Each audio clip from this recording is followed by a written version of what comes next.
Okay, so I'm going to go over some old stuff that we haven't looked at in a while, and then probably go to some stuff that's a little bit more kind of close to what we've been looking at in the last couple of weeks. So the very first kind of example we have here is the time spent waiting for a new roller coaster at Six Flags is uniformly distributed between 15 and 75 minutes. So we got this uniformly distributed variable. We know its minimum and we know its maximum, right? So right away when we see a uniformly distributed variable, like I said, this goes back a ways to right after the last exam. Let's see if I got it. And that writes a little bit clearer than this. There we go. So I have this random variable x. I know its minimum is 15 and its maximum is 75, right? So the very first question, I think the second question, asking me what the mean and the variance of this variable will be.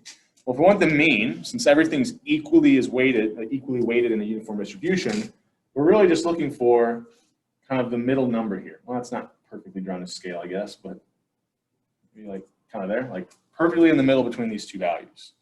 So if I want to find the middle of two values, or simply take the average, all I'm doing there is adding up my maximum and my minimum values and dividing by 2, or 75 plus 15 divided by 2, I think gives us a mean of 45.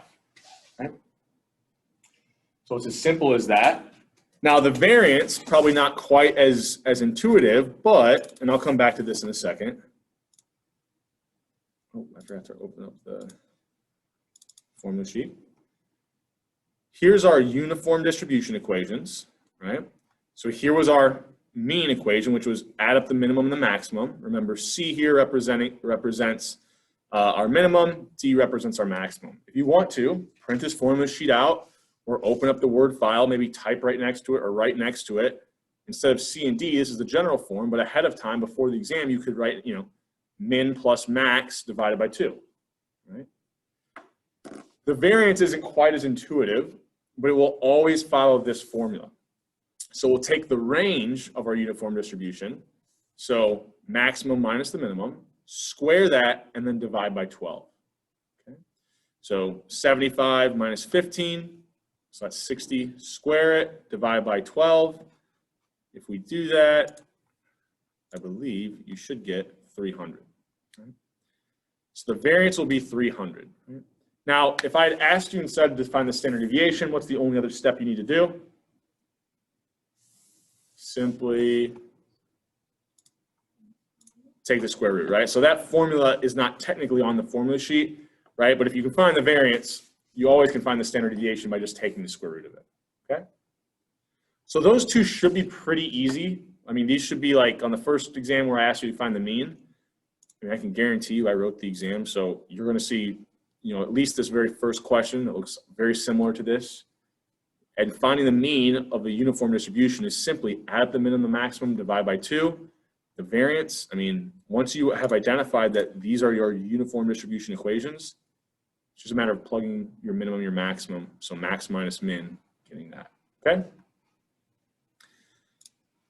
If instead I wanted the probability that person is waiting in line for a roller coaster for more than 50 minutes, right? So this is where we have to think, all right, I want to know, and it kind of helps to plot the mean, and I tried to make this more of a dashed line here so it doesn't, okay? Just to kind of know where the mean is at, because even for a uniform distribution, because it's symmetric, I know that the probability I see something below the mean or the probability I see something above the mean, those are both 0.5, right? Just exactly like the normal distribution. The mean splits it in half, right? So if I want the probability that somebody waits in line for more than 50 minutes, what I'm really thinking about is this area right here. So right away, I know it has to be less than 0.5 because the area to the right of the mean would have been 0.5. 50 is kind of a little bit above the mean, so that area to the right of that has to be a little bit less than 0.5. So if I'm just thinking about what answers I can rule out, if I look at this, do I have to do any more work here? No. Right? Or sorry, yes, sorry. I have to do a little more work. Because it's less than 0.5, I didn't see the one value. I can cross out B, I can cross out A. It's going to be in between C and D. Right? So it's going to be a little bit less than 0.5. So it's going to be one of these two answers. Now, I kind of look at it, if I'm trying to guess in between C and D, D is probably a more likely answer, just because that value of 50 was pretty close to my mean. But let's make sure, let's not just kind of guess here. Let's actually walk through and make sure that, in fact, the area to the right of that is 0.42. So one thing that we had talked about was that the height of this uniform distribution is 1 over D minus C, or 1 over the maximum minus the minimum. Right? So if I want to find the area of a rectangle, what do? I take the height, multiply it by kind of the base or the width. So here, I'm going to have what? 1 over 75 minus 15, or 1 over 60. So my height is 1 over 60. What's the width? Well, my maximum 75, and I want to start at 50. It's just the difference between those two values, right? What's the length here? 75 minus 50. So I've got 25 over 60, which I think if we kind of put it into our calculators, we should get 0.42.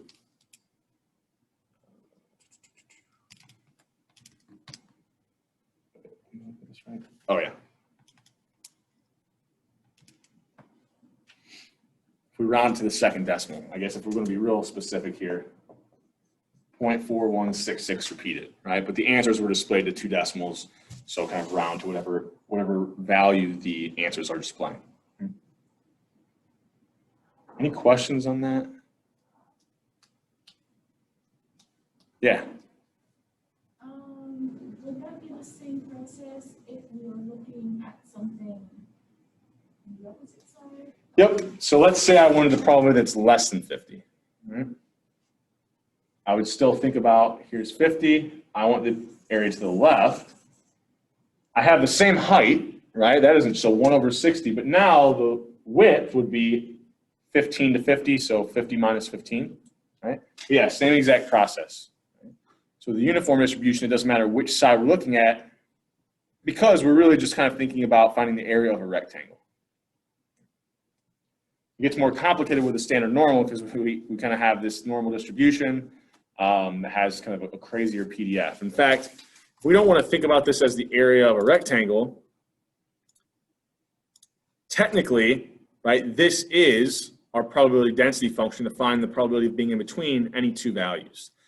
But notice, B and A, those were just kind of like the start and stop of my interval, and D and C were my minimum and my maximum. So when I was multiplying by the height of my distribution, what I was really multiplying by was 1 over D minus C, which if I multiply by 1 over something, it's really just the same as dividing by whatever's in the denominator.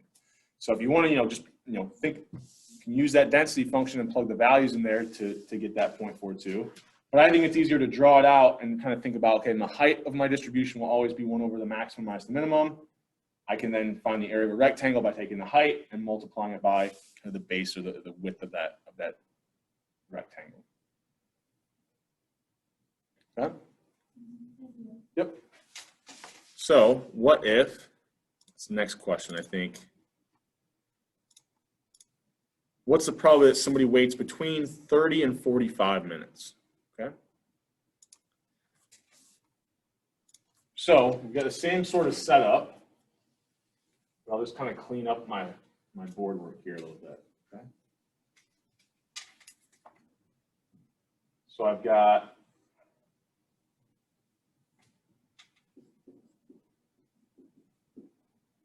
what did I want? Between 30 and 45, was it? So I want this area. Okay. So the height of my distribution was still 1 over 60. It's really the same process, right? I'll take the height of that distribution, 1 over 60, multiply by the length of my interval, 45 minus 30. If I do that, I get, what, 15 over 60, which should be 0.25.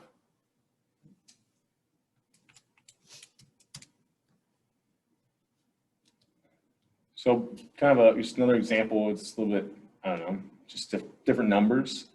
But if I thought about this, and I didn't draw us a scale very well, but Remember, 45 was our mean, so automatically I know this value had to be less than 0.5, right? Because the area to the left and the right of the mean was 0.5. So if I look at my possible answers here, which of these are less than 0.5? Only C and D. Right? So once again, I could rule out 2 of the answers right away. Also, I'm working off practice exam B. I think I forgot to mention that at the beginning, but I'm working off practice exam B here. Okay. Now, what if instead I had said, what's the probability? I need a little bit more room here, so I'm going to draw this out here. What if I instead said, what's the probability between 30 and 45 or between 40 and 65, right? So now I kind of want this total area. Well, if the probability that's between 30 and 45 was 0.25, what's the probability that's in between 50 and 65? Well, it's the same height. What's the length of this interval? 15. Length of this one is 15. So this should be an area of 0.25 as well. So if I add those up, then I would have kind of a total probability of 0.5 there. So I might do something like that where I kind of ask you what's the probability in between these two ranges. Usually if I'm doing that, pay attention to what the interval lengths are. If they're the same, then they're going to have the same probability of occurring for a uniform distribution. Okay. Any questions on that one? Okay. So that shouldn't be too bad. So hopefully these will be some, these first few problems. I know it's kind of going back a ways, but once you kind of familiarize yourself with these, should be some easier points, I think, on these first few problems. We're then going to skip around, go down quite a bit. We'll do this one then. We'll start with 14. Okay. So we have the IQ of Ball State students is normally distributed with a population standard deviation of 15. We take okay, I will do this one. We take a sample of 49 students and find they have a sample mean of 109, sample mean IQ, right? So we've got a known population standard deviation, but only we have a sample mean. So should I use the student t or the standard normal distribution if I'm trying to find confidence intervals for this hypothesis test? Well, if I have a known population standard deviation, this is where I can use the standard normal because I have a known population variance. So what this question is getting at, maybe one way to organize this as you're going into the exam, I know sometimes it's kind of tough to know which distribution do I need to use in what types of scenarios. So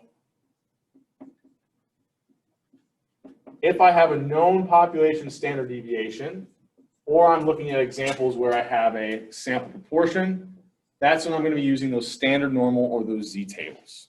Right? If I'm dealing with a sample mean and all I have is a sample variance or a known population standard deviation, this is a scenario where I need to use that student t distribution. Okay? So in this problem, we had a known population variance or a known population standard deviation, so we can use that standard normal distribution. All right.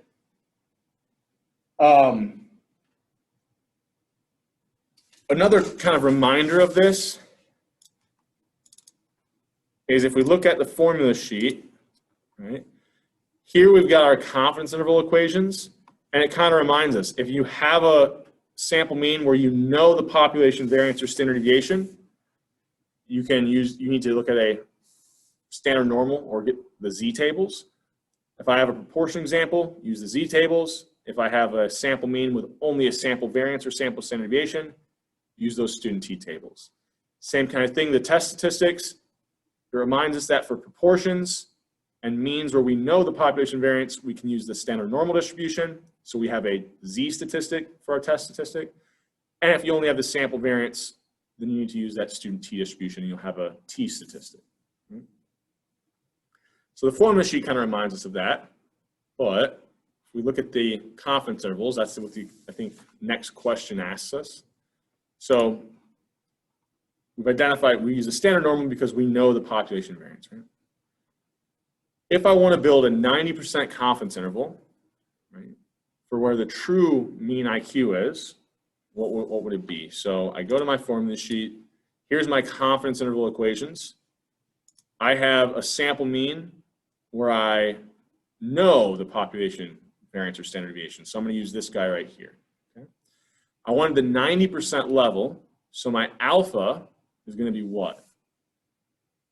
Remember, 0.1, it's just the area outside my confidence interval in decimal form. So I'll divide it by 2, right? Alpha over 2. So I have alpha total outside my interval, or alpha over 2 on each side. So 0.1 divided by 2 is 0.05. So let's go to my z tables. I know the area I want in my tail is 0.05. So I'm going to try to find that in the middle here. Looks like it's in between these two values. So negative 1.64 and negative 1.65. Okay. So I'm thinking about this. I've got I identified the formula I wanted. No, sorry. I identified the formula that I wanted here. So I'll plug in that I found negative 1.65, but remember, that's already built into the kind of lower and upper bound. We want to go 1.65 standard deviations below to get our lower bound, 1.65 standard deviations above to get our upper bound.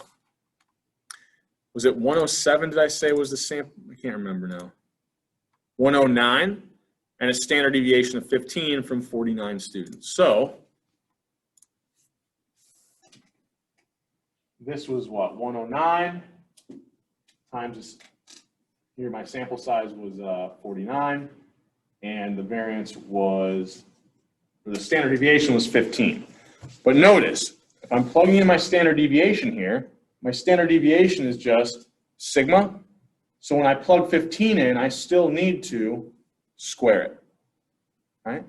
So if you're given the standard deviation, when you're plugging it into that confidence interval equation, that wants the variance. So if all you have is the standard deviation, you still need to square that to get the variance. Right? So if we go ahead and compute this, 15 squared. So 105.46 approximately would be our kind of lower bound. Now, in these examples, when you're asked for a confidence interval, just for the sake of time on these, as you're going through the exam, notice none of the lower bounds are the same. So once you kind of find what that is, you can identify what the right answer is. So we found what, 105.46. I might be a little bit off here because I think what I ended up doing when I calculated these was I used this last row of the student t table. Remember, it gave me the values that I would find from a standard normal distribution just out to the third decimal. So now if I look up 0.05 that I want, alpha over 2 was 0.05. I can get a little bit more specific, so 1.645, right? So if I plug in 1.645 instead of 1.65, kind of rounding to the second decimal, I'll get something that's like off to the, off a little bit at the second decimal point.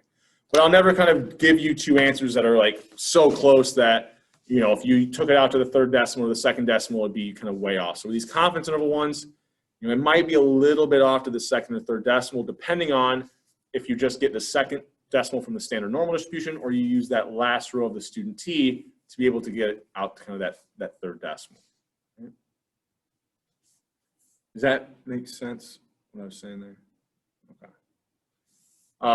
So we had that lower bound of 105.46-ish, or 7 if I take it out to that third decimal.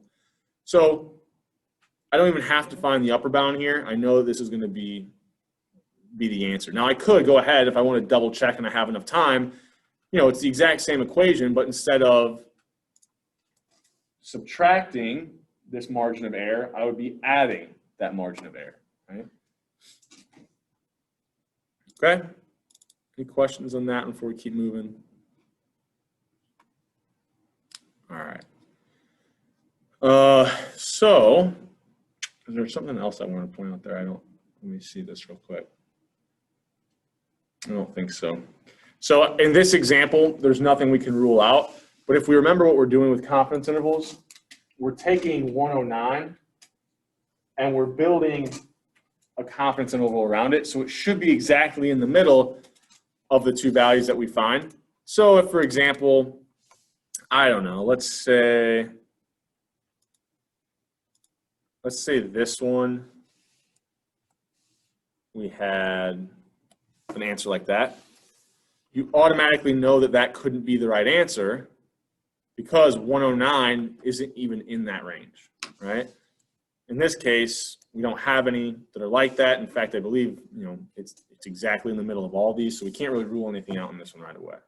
Okay. All right, so let's use this same kind of data and say that we want to test for whether or not the average IQ of a Ball State student is different than the national average of 105. So we want to test for whether or not the average IQ is different than 105.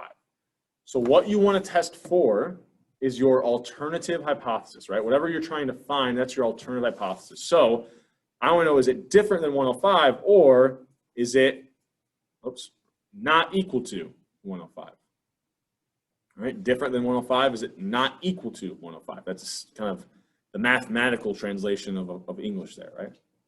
So that's my alternative hypothesis. I assume the opposite is true for my null, which is that it is equal to 105, okay? So here is going to be my null alternative hypothesis.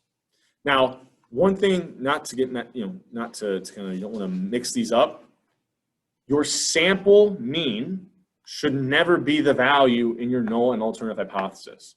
I mean, first of all, it'd be very unlikely. It's almost like, well, I'm going to assume it's equal to 105. And then lo and behold, I find it's 105. It's like, it's a little fishy, right? It's very unlikely, almost impossible, right? That whatever your assumption is, you see that from your sample, right? The whole thing is you're trying to use your sample to say, is this an invalid assumption, right? So usually it's going to be some type of test you want to do against some media reported value or a national average, like in this example. So we want to know, is it different than or not equal to 105? So we assume the opposite is true. So what type of tailed test do I have here?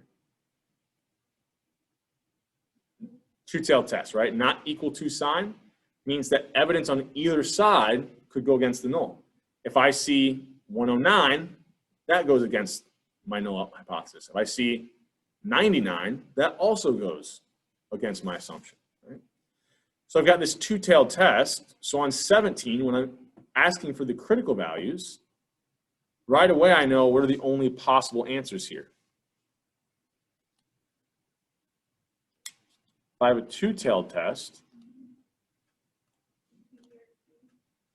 yeah, B or D, because for a two-tailed test, I don't just have a critical value at each one of these alphas. I have pairs of critical values, right?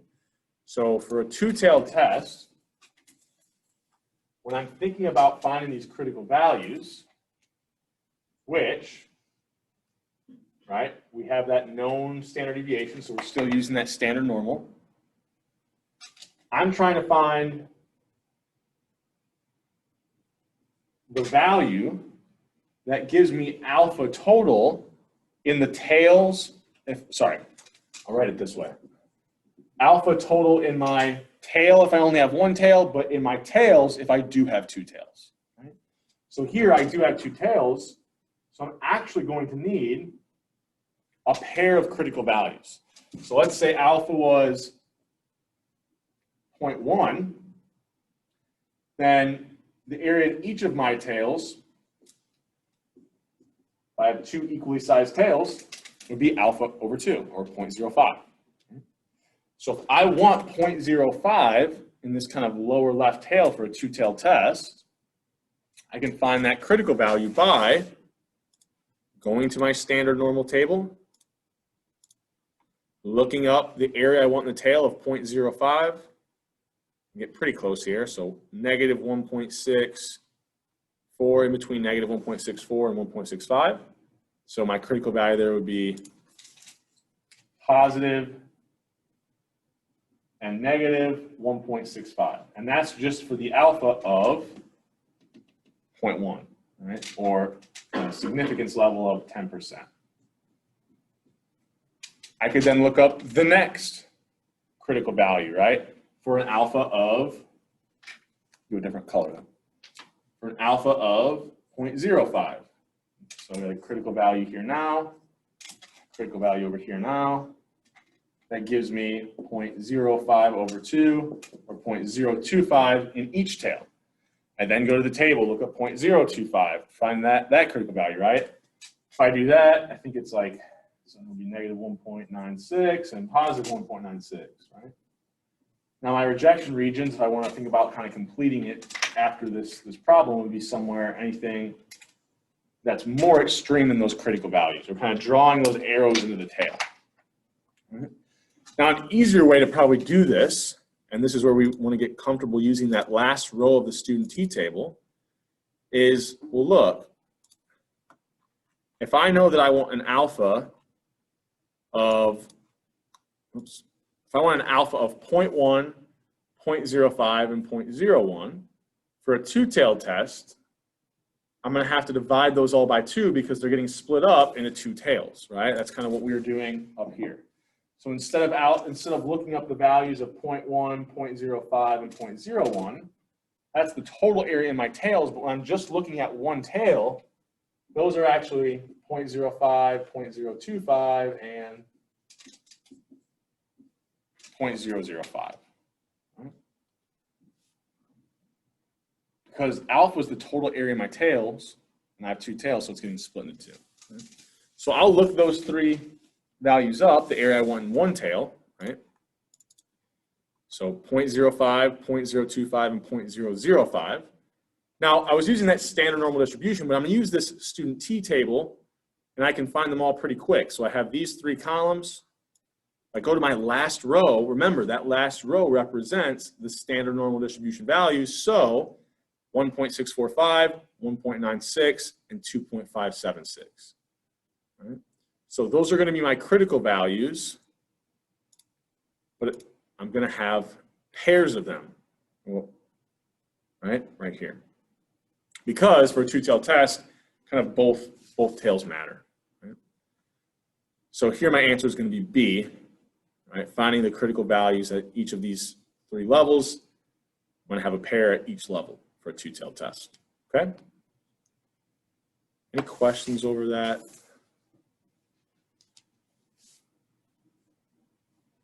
Okay with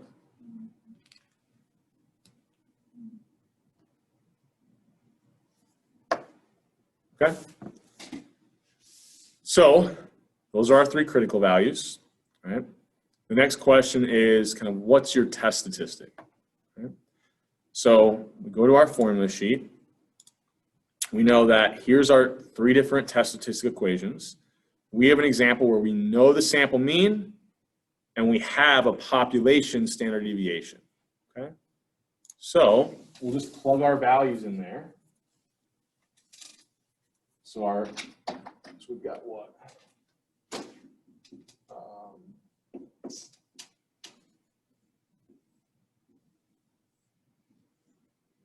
Sorry.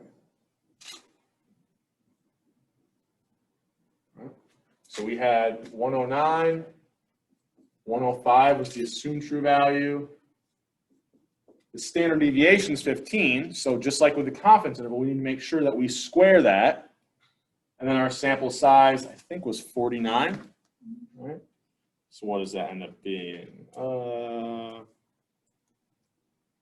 About 1.86.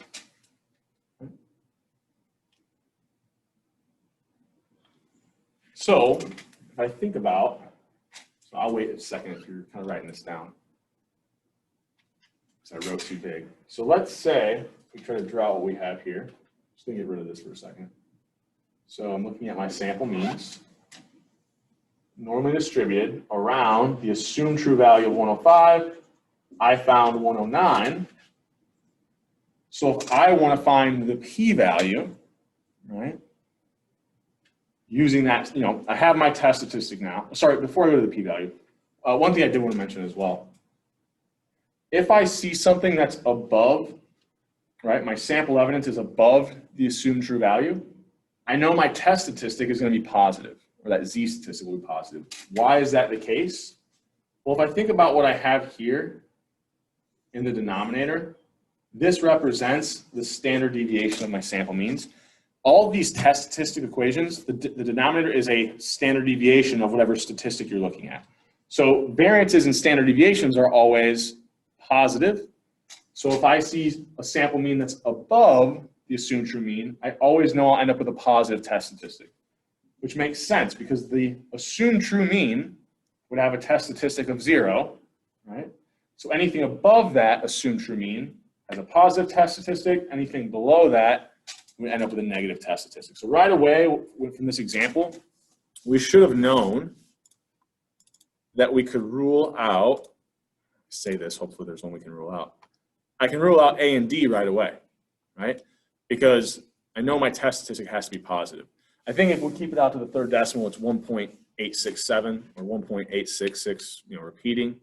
So that was our test statistic here, okay? So so this is usually a point, like if you got that test statistic wrong, you're definitely gonna get the p-value wrong, right? Because you're dealing with the wrong test statistic, okay? So let's think about if I use the p-value or the critical value approach, what levels could I reject this test statistic of negative 2.3 at? So the first one I'm going to show you is the critical value approach, because we kind of already did that, right? We have the critical values, okay? So I'm going to use these critical values, and I'm going to redraw this just so I kind of give myself a little bit more room, and so it's just a little bit more clear since we're doing some other work there. So those critical values that I had for that standard normal distribution, so I had what, negative 2 point, what was this? Hold on. We had two-tailed tests, right? So it's like, I think I'm rounding these to the second decimal, but same kind of rule would apply. So here I'm just kind of plotting all those critical values that we had before. The rejection regions, right, are going to be kind of drawing those arrows in the tail. Right. And just as a reminder, this was the 10% significance level, 5%, and 1%, and then kind of the same it was pairs of critical values, so got those on the other side as well. Okay. So all I have to do if I have my critical values, so if I was confident with those critical values, I'll take that assumed true test statistic of negative 2.3, and I'll plot that kind of, wherever it would fall here. So negative 2.3 would be somewhere like right about here. So this was my z statistic. So it's in my rejection region at the 10% level. It's in my rejection region at the 5% level, but it's not in that rejection region for the 1% significance level. So we would say that, we can reject with 10 and 5% confidence, but not 1%. Or sorry, not confidence, significance. Any questions on kind of that approach? Okay. Give me a little bit of time if you're still kind of writing anything down from that. So that's my test statistic. What if instead I'd wanted to use the p-value approach? So what I'm really doing there, I'm just going to get rid of that so I can write above it here for a second. I'm just putting these on a different kind of graph, I guess, so it's easier to see. So if I found that same test statistic of negative 2.3, my p-value is the probability that I saw something that far away from the assumed true value or anything even further that went against the null.